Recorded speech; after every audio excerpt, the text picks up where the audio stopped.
오늘 하나님의 말씀은 사사기 5장 14절로 18절을 핵심 구절로 해서 사사기 5장 전체를 살펴보도록 하겠습니다. 사사기 5장 이 전체는 드보라와 바락의 노래다 이렇게 되어 있어요. 우리가 사사기 전체를 볼 때 12명의 사사가 나온다고 말씀을 드렸었죠. 그래서 이 드보라라는 사사, 이분이 네 번째 나오는 사사예요. 그런데 특이한 점이 하나 있죠. 사사기 4장 전체가 드보라 사사에 관한 이야기예요. 여기에서 이미 가나안 왕 야빈과 그의 군대 장관 시스라를 물리치는 이야기가 나왔습니다. 그런데 같은 이야기가 다시 연이어서 5장에 그대로 나오고 있어요. 네, 여러분이 금방 다른 것을 금방 느꼈을 거예요. 사사기 5장 14절로 18절을 읽으면서 여러분은 거기에서 벌써 금방 이렇게 리듬감이 있구나. 이게 앞에 다른 4장과는 다르구나 라는 것을 느꼈을 것입니다. 맞습니다. 우리가 앞서 살핀 사사 드보라의 이야기 4장에 나오는 이야기는 그거는 그냥 이야기체예요. 보통 우리가 쓰는 그냥 글 쓰는 거로서 이거를 이제 우리가 산문체다, 서술체다, 뭐 이렇게 보통 흔히들 얘기해서 그냥 이야기체다 이렇게 이야기하면 됩니다. 그런데 오늘 살피는 5장에 나오는 사사의 이야기는 이게 노래를 부르고 있어요. 시라 이 말이에요. 찬송가 가사란 말이에요. 그래서 이걸 조금 어려운 말로 시가체다 이렇게 얘기를 해요. 시와 노래 그런 스타일로 부르고 있다 하는 거예요. 그게 분명하게 드러나고 있는 것이 여러분이 그 성경책을 보면 이제 개역개정 성경은 예전에 제가 자랄 때 했던 성경은 우리나라는 이런 거를 구분을 안 해놨는데 이제 서양의 영어 성경들은 일찍부터 이런 시가체는 구분해갖고 시처럼 단락을 들여서 써서 딱 보면 시가체구나 아니구나를 금방 알 수가 있어요. 우리나라 성경도 요새는 다 그렇게 해놨습니다. 자, 사사기 5장 먼저 1절로부터 8절 단락의 이야기를 먼저 살펴보겠습니다. 먼저 사사기 5장 1절로 2절 말씀입니다. 이날에 드보라와 아비노함의 아들 바락이 노래하여 이르되 이렇게 나오죠. 이스라엘의 영솔자들이 영솔하였고 백성이 즐거이 헌신하였으니 여호와를 찬송하라. 그러니까 이게 드보라 선지자와 아비노함의 아들 바락 이게 이제 장수였죠. 이스라엘을 이끈 장수. 이 사람들이 승리를 거두고 난 다음에 그 승리를 기념하는 노래를 하는 거예요. 노래한단 말이에요. 그러니까 드보라와 바락이 어떤 분이에요? 참 보면 옛날 사람들은 참 재주가 많아요. 뛰어난 이런 예언자이면서도 또 시인이기도 하고 군대 장수, 무사인 동시에 또 뛰어난 감각을 지닌 이런 시인이기도 하고 참 대단한 재능들이 있다고 봅니다. 가나안 왕 야빈, 그의 그 군대 장관, 군인 전체를 거느리는 군대 장관의 이름이 시스라예요. 그래서 드보라와 아비노함이 전쟁에서 승리한 승리한 날을 기념하면서 이제 하나님께 찬송을 드리는 것이 5장의 전체의 내용이에요. 근데 여기서 우리가 드보라와 바락이 이렇게 나와서 드보라가 군대를 이끈 장수 바락보다 앞에 나오고 있어요. 드보라가 훨씬 더 부각되는구나. 드보라가 훨씬 더 중요하구나. 라는 걸 우리는 금방 여기서 깨달을 수가 있죠. 중요한 사람, 그 사람이 훨씬 더 앞에 나오는데 우리는 이걸 이미 벌써 알고 있어요. 왜냐하면 사사기 4장에 볼 때 바락이 선지자 사사 드보라를 전적으로 의지하고 드보라가 불렀을 때에 와서 여호와 하나님께서 드보라를 통하여 전하는 말씀을 그대로 받아들이고 따른다 이 말이에요. 드보라가 바락보다 훨씬 더 위에 있다 하는 것을 우리는 4장에서 금방 알기 때문에 여기에서 나오는 것도 드보라가 먼저 나온 것은 역시 드보라가 더 훨씬 중요한 인물로 드러내고 있구나 라는 것을 금방 깨달을 수가 있는 거예요. 우리가 5장 1절로 8절 단락의 이야기를 보면 드보라는 이스라엘의 하나님 여호와가 오셔서 이스라엘을 도왔기 때문에 승리를 거두게 되었다. 이렇게 고백을 하고 있어요. 자신들이 현실 세계 속에서 승리를 거두면 우쭐하기 쉬운데 우리의 승리는 하나님께로부터 온 것이다. 이렇게 하나님께 영광을 돌리잖아요. 피조물 된 자의 위치를 정확하게 깨닫고 하나님께 영광을 돌리는 거예요. 그런가 하면 우리는 다니엘서에서 보면 그렇죠? 느부갓네살 왕이 이 큰 도성을 내가 건설한 게 아니냐, 나의 위엄과 나의 영광과 이렇게 얘기하다가 금방 하나님께 벌을 받아가지고 정신이 확 나가버리는 걸 봅니다. 이게 중요한 것은 우리는 하나님의 도우심과 역사를 자기의 탓으로 돌리지 않고 자기의 능력으로, 그래서 자기의 영광과 위엄을 사람들 앞에 우쭐하려고 되는 순간에 우리는 망한다는 거예요. 하나님의 도우심으로 그렇게 된 것을 깨닫고, 주여, 사실 그렇죠. 우리가 뭐 다른 사람보다 더 낫고 능력 있고 뛰어나고 뭐 이런 것들이 그것 하나님께서 주신 그런 부분이죠. 그게 타고난 DNA에 어떻게 하겠습니까? 하나님께서 주신 거죠. 내가 태어났더니 부모복이 있다. 그거 하나님께서 부모복을 주신 거죠. 누구는 그렇지 못한데 그걸 어떻게 해요? 그게 타고난 운명인 거예요. 하나님 감사합니다. 그 다음에 살아가면서도 내게 하나님께서 그 거친 돌을 갖다 제해 주시고 사고와 불운으로부터 나를 보호하시는 것도 하나님의 손길이니까 감사한 거예요. 그런 것을 분수를 알고 늘 하나님 앞에 겸손해야 되고, 사람에게는 인자와 자비와 긍휼을 베풀어야 되는 거예요. 그것이 이 하나님이 주신 복을 계속해서 누릴 수 있는 비결입니다. 그거 못하는 자요 거꾸러집니다. 절망과 파멸의 나락으로 떨어지게 되어 있는 거예요. 교만은 하나님 앞에서 망하는 선봉장인 것입니다. 망하고 싶으세요? 교만하세요. 순식간에 망할 겁니다. 나는 이 땅에서 한번 다 잃어버리고 빈털터리가 되고 싶어. 거만하게 구세요. 사람들 학대하고 긍휼이 없이 잔인하고 무자비하게 사람들을 대하면서 하나님을 향해서 내가 최고요, 내가 신이다 라는 거 한번 외쳐보세요. 금방 그냥 아주 그냥 파멸과 파괴로 나락으로 떨어질 것입니다. 세상에 사는 것이 지옥이 될 거란 말이에요. 하나님이 살아계신 것을 금방 알 수 있는 거예요. 드보라가 뭐라고 해요? 자신과 함께 여호와께 찬양을 드리자고 이스라엘 민족들에게 호소하는 거예요. 이게 권유하는 정도를 넘어서서 그렇게 하자고 자신의 마음을 담아서 그 사람들에게 마음에 와서 닿도록 호소하고 있는 거예요. 드보라가 이 찬송을 부르는 내용 중에서 여호와께서 세일에서 오신다는 표현이 나와요. 여러분, 세일이라는 것은 창세기에 나오는 이름이에요. 벌써. 그래서 세일, 이게 왜 여호와께서 세일에서 오신다고 이렇게 표현을 할까? 이거는 여러분 이스라엘 민족의 역사를 생각해 보면 우리 금방 알 수가 있어요. 구약에서 이스라엘이 가나안 땅에 정착하게 돼서 하나님의 선민이 된 것, 하나님의 백성이 된 것은 뭐예요? 오로지 하나님의 놀라운 사랑과 은혜의 덕분이에요.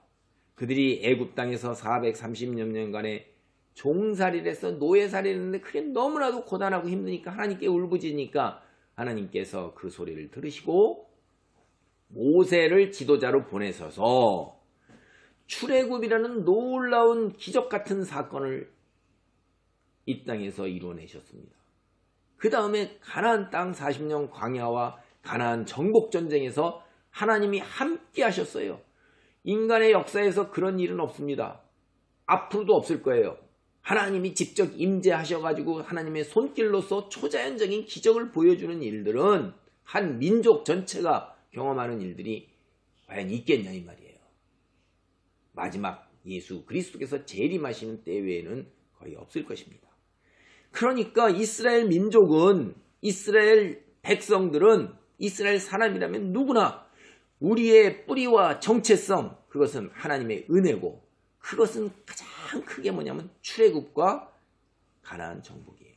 그게 세일산, 가나안, 시내산 건너온 세일이라는 곳에 그 표현이 바로 이 두 가지를 이야기하는 거예요. 과거에 하나님의 베푸신 은혜를 오늘의 승리와 연결시키는 거예요. 지금 오신 하나님이 생뚱맞은 하나님이 아니라 우리를 과거에 출애굽과 가나안 정복에 함께 하셨던 그 하나님이라는 표현인 것입니다. 그 은혜가 오늘 우리에게 베풀어져서 우리가 이와 같은 놀라운 승리를 거뒀다는 거예요. 세일이라는 것은 이런 은혜를 상징하는 거고, 이것이 이스라엘이 오늘날 가나안 야빈 왕의 군대 장관 시스라와 싸워 이긴 그 은혜와 연결된 것이고, 그 하나님이 바로 이 하나님이라는 그것을 기억하고 회상하게 만드는 것입니다. 얼마나 감격에 겨웠겠습니까? 우리 조상의 하나님, 능력의 하나님, 창조주 하나님이 바로 우리에게 그 손길을 내미사 오늘의 이 승리를 우리에게 주셨구나. 너무나도 감격스러운 거예요. 찬송을 안 할 수가 없는 거예요. 이게 그 벅찬 감격과 치밀어 오르는 감동 견딜 수가 없는 거예요. 찬송을 안 하면. 그게 바로 이런 것입니다. 여호와께서 세일에 오셔서 이스라엘 백성에게 임재하시는 것, 그게 도대체 어떻게 우리 눈으로 표현되느냐? 너희 이스라엘 백성들 어떻게 눈으로 표현되느냐? 너희는 겪었지 않느냐? 누굴 눈으로 보고 겪었어요? 하나님은 모세를 보냈는데 지금은 누구를 보냈습니까? 사사 드보라를 보낸 거예요. 사사 드보라가 이스라엘 백성 중에 출현해서 함께 거하면서 하나님의 손길이 사사 드보라를 향해서 나타났다는 거예요. 여러분, 하나님께서 주의 백성과 함께 하실 때 우르릉 꽝꽝 하고선 어마어마한 형상으로 이렇게 나타나시겠습니까? 우리가 나타나는 세상 속에 예수 그리스도께서 육체를 덧입고 오셨습니다. 사탄도 사람의 마음을 휘어잡고 사람을 통해서 사람으로 역사하는 거예요. 그러니까 하나님도 역사를 어떻게 하시겠어요? 당신이 초자연적으로 여호와의 천사의 모습으로 오시기도 하지만은 대부분은 어떻게 해요? 사람을 통해서 역사하시는 거예요. 바로 여러분을 통해서 하나님의 성령이 역사하시고 하나님의 손길이 역사되는 것입니다. 이게 그래서 이스라엘 백성들이 선지자 드보라의 하나님이 함께 하신다는 것을 눈으로 보고 몸으로 겪는 거예요. 여러분, 여기에 표현해 보면 이스라엘 어머니 드보라라고 나옵니다. 야, 이거 참 대단한 거죠. 이스라엘의 어머니다. 여러분, 열왕기하 2장 12절을 보면 선지자 엘리야, 너무너무 유명하죠. 엘리야 선지자. 그 다음에 열왕기하 6장 21절을 보면 선지자 이사야, 이 두 분이 이스라엘의 아버지라고 불려요. 여러분, 우리 나라의 아버지, 국부 이렇게 불리는 분들이 있어요. 나라에. 응? 그런 나라에 가면 우리나라의 건국의 아버지다 이렇게 불리는 분들이 있다고요. 불행하게도 우리나라는 그렇게 불리는 사람은 없어요. 근데 그런 영적인 인물들을 온 국민이 추앙을 해가면서 이게 우리를 내려가는 대단한 사람들이 있다 이 말이에요. 이스라엘의 아버지 엘리야, 이사야, 이거 이스라엘 사람 모르는 사람 없어요. 주변 가나안 민족 다 아는 사람이에요. 놀라운 능력의 사람들이었잖아요. 하나님이 함께 하시는 이스라엘의 아버지, 그런 거예요. 근데 하나님이 함께 하시는 이스라엘의 어머니, 똑같은 맥락이에요. 하나님이 함께 하시고 세우셨던 하나님의 사람, 우리의 아버지와 같은 사람. 남자니까 아버지예요. 여자니까 뭐라고 불러야겠어요? 어머니라고 부른 거예요. 드보라 선지자가 대단한 사람인 것입니다. 우리가 이렇게 성경에 한 단락만 나온다니까 이스라엘 사람들이 어떻게 그를 인식하고 어떻게 바라보았는가 하는 것은 단락의 길이가 아니에요. 그 칭호가 그를 대표하는 겁니다. 그때 이스라엘의 어머니라고 모든 민족들이 생각한 하나님의 놀라운 영광과 위엄이 그 드보라 선지자의 손길을 통해서 나타난 것입니다. 여러분, 우리가 문맥을 다 읽어보면, 여기 성경을 읽어보면 드보라 선지자가 이스라엘 민족 중에 출현할 때까지 이스라엘의 형편은 대단히 어려웠어요. 그 본문에 이렇게 나와요. 아낫의 아들 삼갈 때에도 야엘 때에도 이스라엘은 이방인의 지배를 받았기 때문에 형편이 너무나도 어려워서 가나안 남쪽과 북쪽을 오갈 때 이 두 지역을 연결하는 큰 길이 있는데 이 길로 다니지 못하고 뒷길, 구석진 길로 다닌 거예요. 뒷길로 다닌 거예요. 이게 얼마나 힘들고 고단하고 어려운지 여러분 잘 아시죠? 산길로 굽이굽이 돌아서 이쪽 저쪽으로 연결된 데로 가는 거예요. 뭐 버젓한 대로가 있는데 이 대로는 굉장히 유명한 겁니다. 고대 역사에서 남쪽과 북쪽을 연결하는 모든 민족과 군대들이 이동하고 물자가 이동했을 때 그 길로 다 다녔던 버젓한 대로예요. 그 길조차도 못 다니는 거예요. 이방인의 압제로 인해 가지고.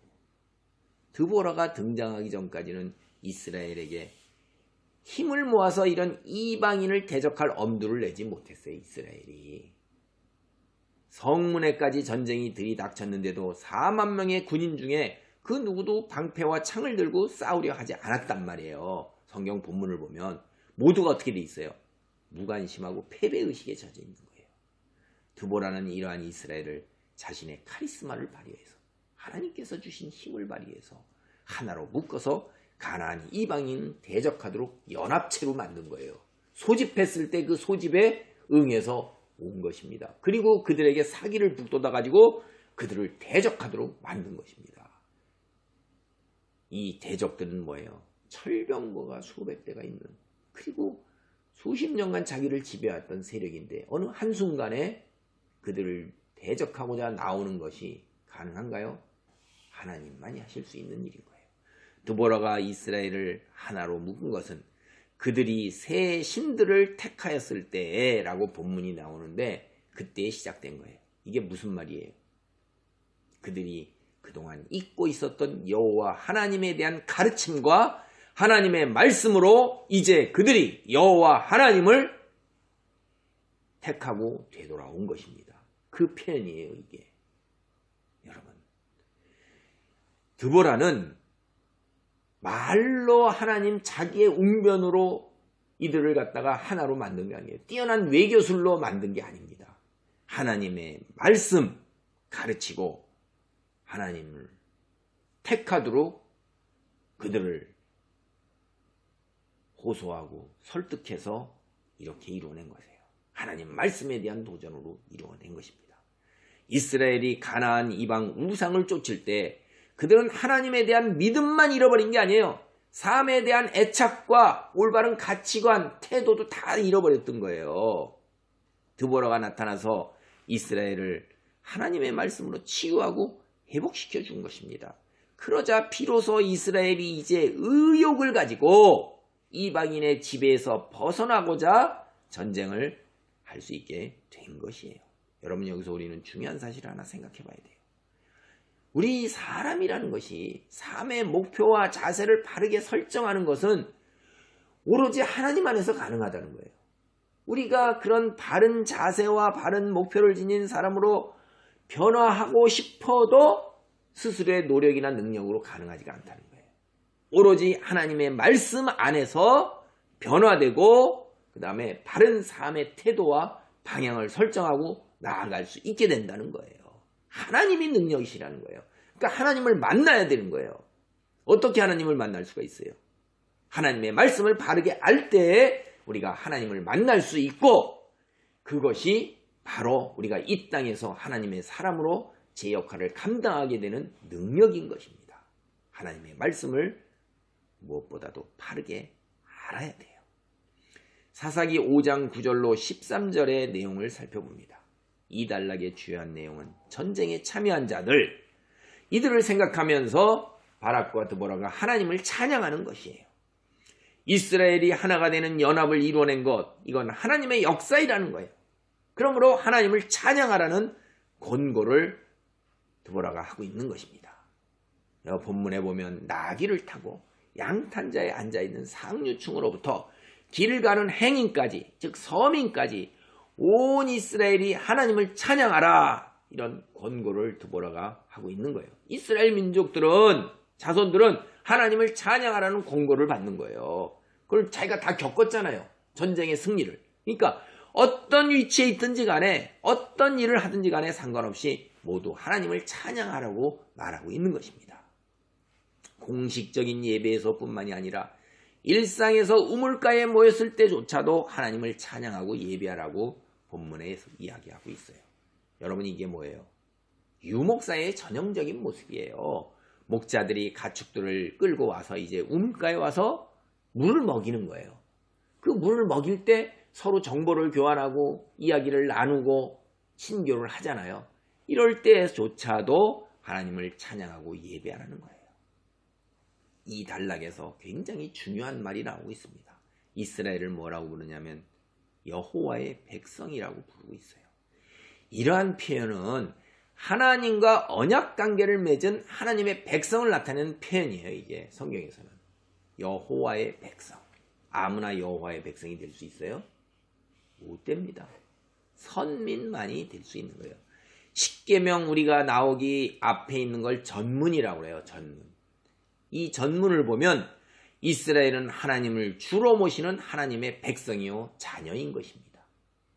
거기에서 십계명을 지키라는 것이 나오는 거지, 그저 너희가 사람다운 삶을 살기 위해서 도덕을 지켜라, 이런 얘기가 아니에요.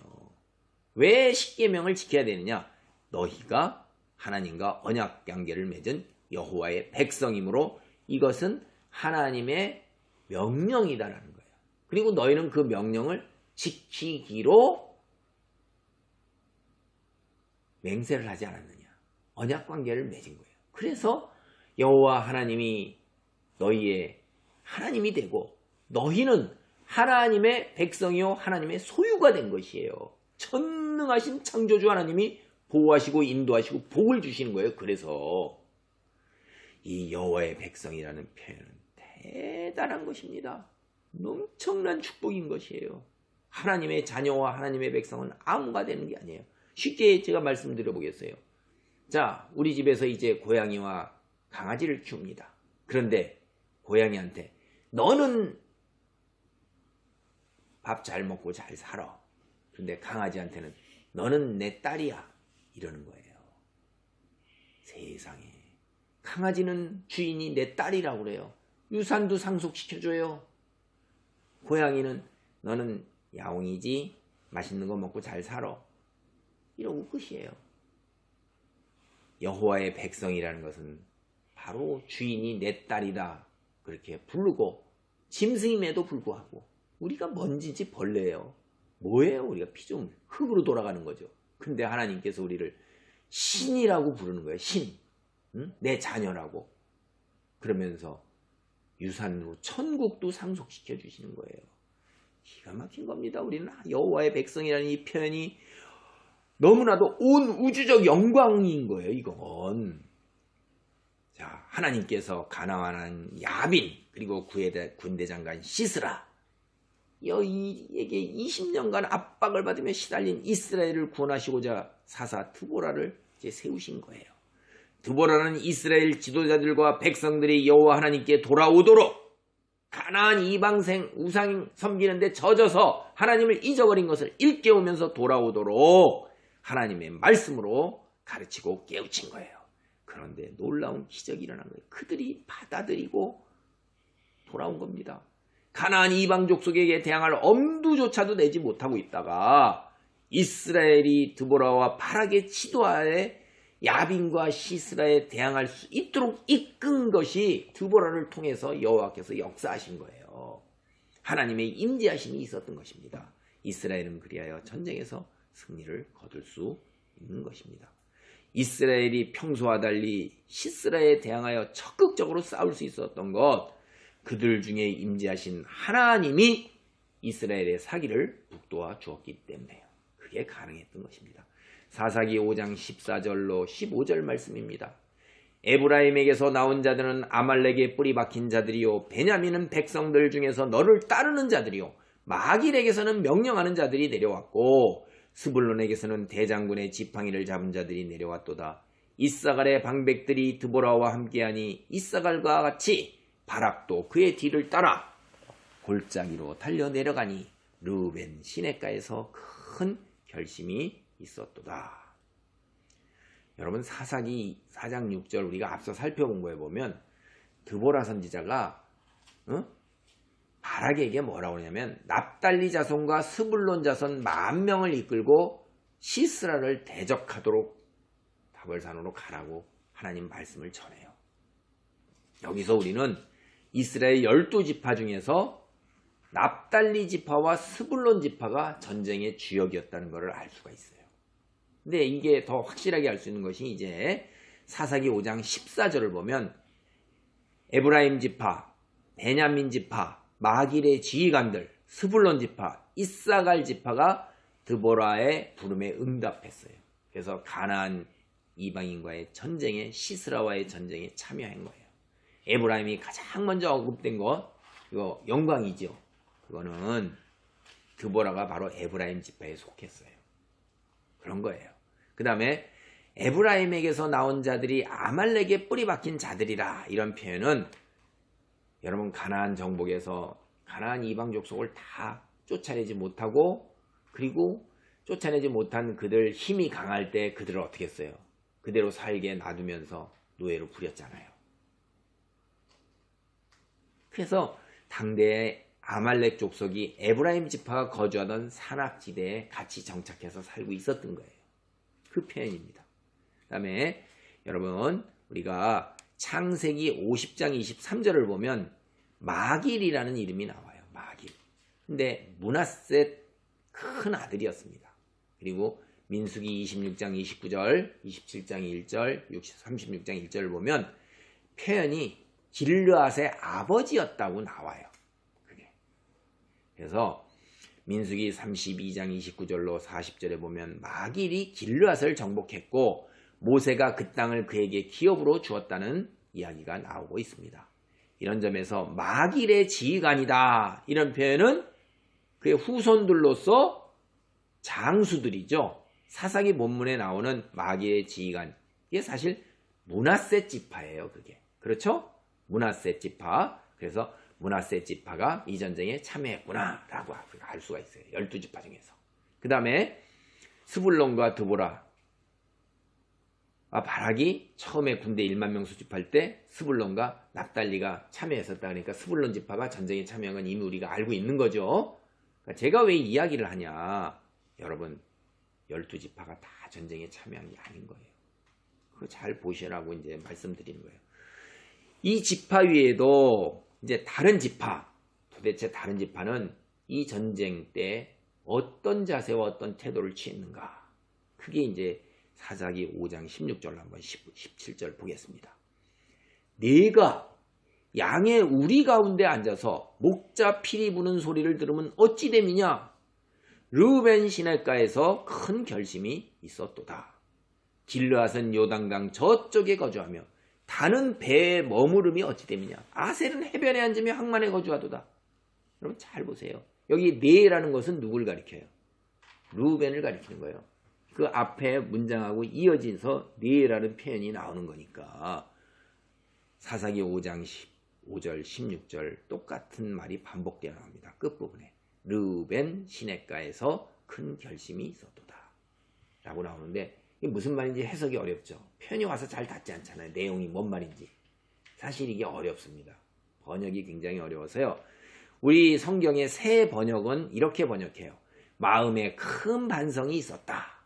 그래서 르우벤 지파가 전쟁에 참여하지 않은 것을 크게 후회하는 것으로 이제 이렇게 묘사를 하고 있어요. 그런데 이제 공동 번역이 있어요. 우리 성경에서. 여기에는 영어 성경에 New International Version이라는 게 있어요. NIV라고 우리가 흔히 불러요. 일반적으로 많이 보는 영어 성경이고 그 다음에 New Revised Standard Bible이라고 유럽 쪽 사람들이 그냥 대표하는 성경이 개정 표준 성경 뭐 이렇게 불리는데 새로 만든 거예요. 그래서 NRS라고 이제 B라고 우리가 보통 부르는데 공동 번역은 여기를 따는 거예요. 그러니까 영어 성경의 가장 대표적인 것, 흔히 대중적인 것, 가장 이 유럽 사람과 미국 사람이 대중적인 거라고 보시면 돼요.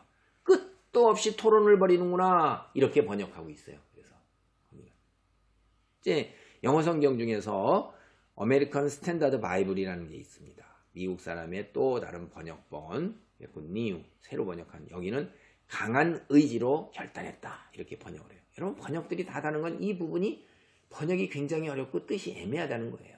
그런데 이러한 번역 다 우리가 똑같은 공통된 의미가 뭐냐 하면 르우벤이 전쟁에 참여하라는 드보라의 호소와 제안, 부름을 받은 때부터 어떻게 해요? 동참하지 않겠다 이런 거예요. 그렇게 밝혔다는 거예요. 의지로.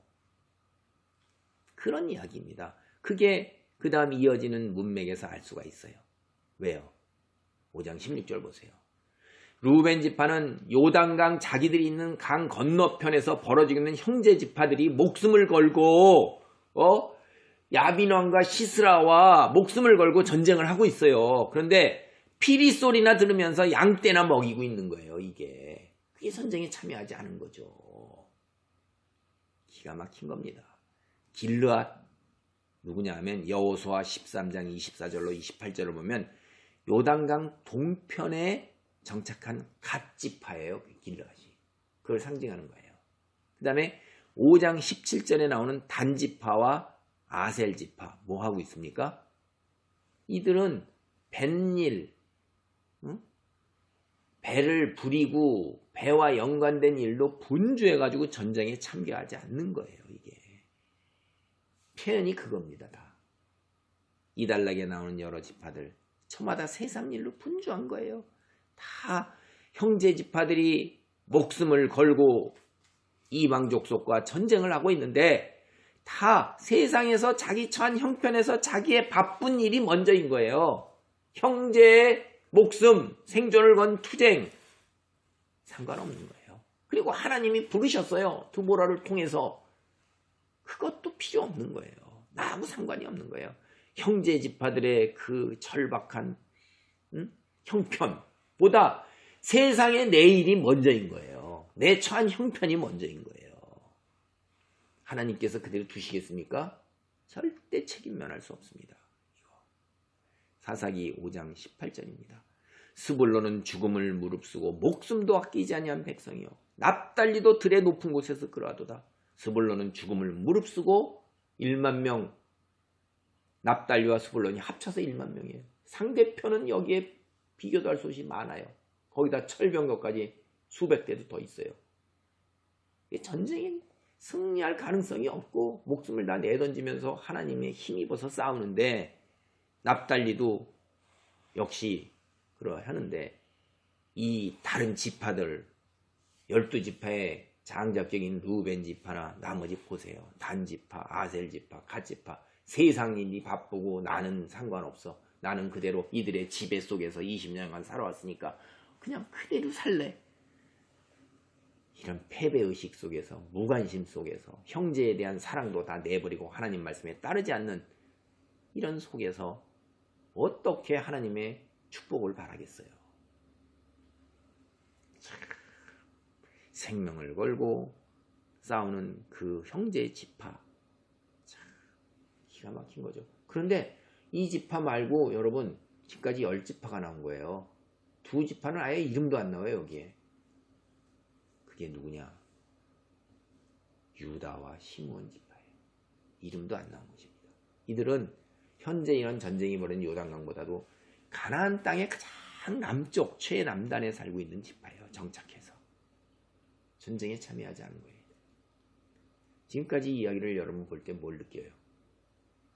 이 이스라엘이라는 것은 하나님께서 12지파로 세워서 끈끈한 공동체예요.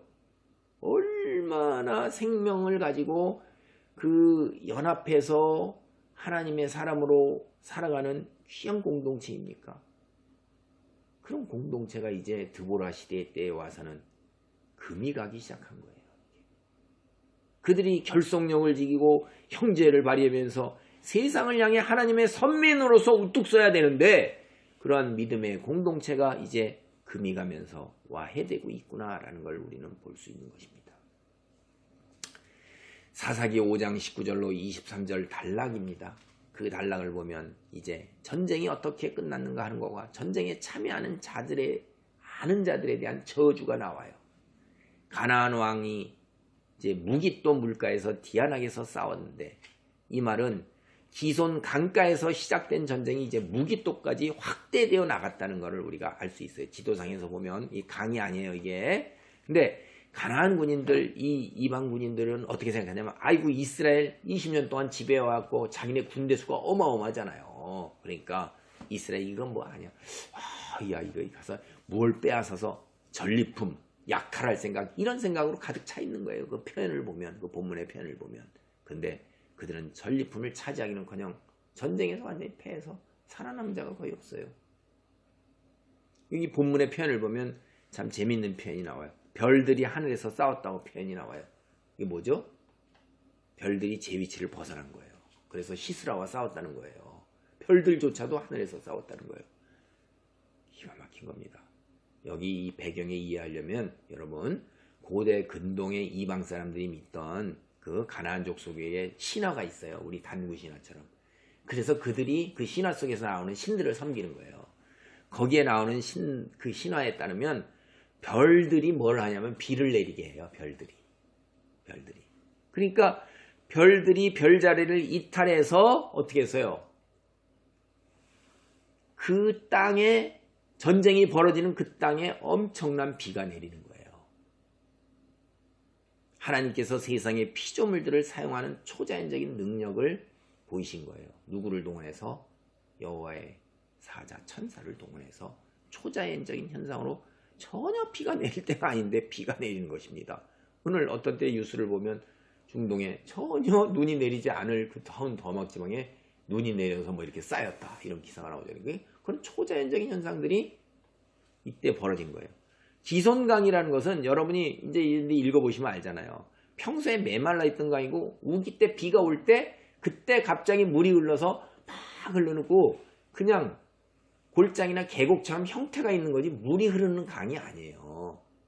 그 순간에 비가 왔을 때 우기 때 물이 흘러서 범람하고 이러는 거죠. 그런데 이 전쟁이 있던 그날 하늘에서 비가 내려가지고 갑자기 기손강이 다 홍수로 범람하게 된 거예요.